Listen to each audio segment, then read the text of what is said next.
አንድ በጣም አደገኛና የተፈራ ልዩ ወታደር ማንነቱን ደብቆ ለምትወደው ሴት ሲል ዘበኛ ሆኖ የሚሰራበት አጓጊ ፊልም ነው።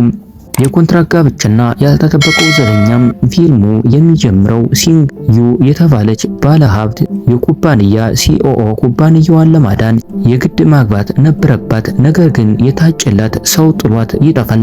በዚህ ጊዜ በአቅራቢያው የነበረውን ጥበቃ ዘበኛ ውዲ አሁኑኑ አግባኝ ትለዋለች። ውዲ መጀመሪያ ላይ ትዳር በፍቅር እንጂ በውል አይሆንም ብሎ እምቢ ይላል። ጉድ እኮ ነው። ውዲ ግን ዘበኛ መስሎ እንጂ ውስጡ ሌላ ማንነት እንዳለው ይገመታል።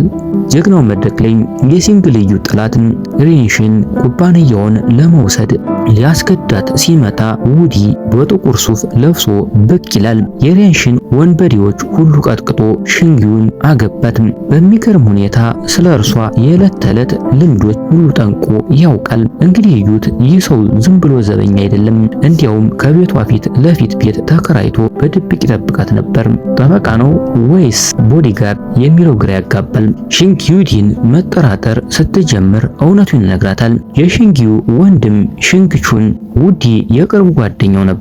ዲንግቹን ከመሞቱ በፊት እህቴን ጠብቅልኝ ብሎ አደራ ስለሰጠው ነው ጥለዋ ሆኖ የሚከተላት። በኩባንያው ውስጥ ክህደት ይፈጸማል። የሽንጊዩ ጸሐፊ ሊሊን ከጥላት ጋር በመሆን መረጃ ልትሰርቅ ስትል ውዲ በብልሃት ይይዛታል። ውዲ ስልጣኑ በጣም የላቀ ነው። የትኛውም ወጥመድ አያመልጠውም። ግን በሴቶች በኩል ያለውን ነገር ትንሽ ደካማ ነው። አንዷ መጠጥ ውስጥ መርዝ ጨምራ ልታታልለው ስትል ሽንግዩ ደርሳ አዳነችው።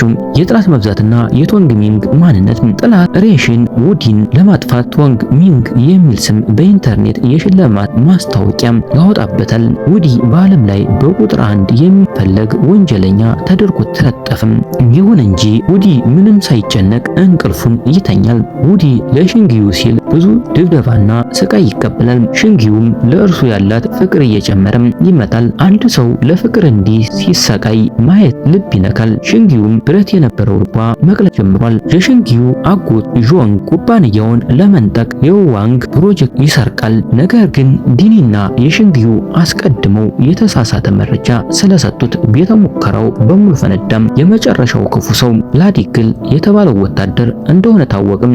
እንዲያውም የሽንጊዩ ወንድም አልሞተም። ጭንቅላቱ ውስጥ ቺፕ ተክለውበት እንደ ሮቦት ውዲን እንዲገድል አዘዙት። ነገር ግን የሽንጊዩ ፍቅር ወንድሟን ወደ ልቡ መለሰው። በመጨረሻም ክፉዎች በሙሉ ተቀጡ። ውዲ እና ሽንግዩ እውነተኛ ሰርግ አድርገው በደስታ ተቀላቀሉ። ይህ ታሪክ የሚያስተምረን እውነተኛ ፍቅር ከማንኛውም ክህደት፣ ጠለፋና ኮንትራት ትዳር በላይ መሆኑ ነው። ውዲ ከታላቅ ወታደርነት ወደ ታማኝ ባርነት ተቀየረም። ይህን ታሪክ እንዲታዩት በተለይ ውዲ ራሱን አሳልፎ ለሽንግዩ የሰጠውን መንገድ አስገርማችኋል? አስተያየታችሁን ኮሜንት ላይ አስቀምጡልን። ይህ ፊልም ከተመቻችሁ ላይክ እና ሼር አድርጉ። ቤተሰብ ያልሆናችሁ ሰብስክራይብ በማድረግ የደወል ምልክቷን በመጫን ቤተሰብ ይሁኑ። በሌላ አጭር የፊልም ታሪክ እስከምንገናኝ ደህና ይሁኑ።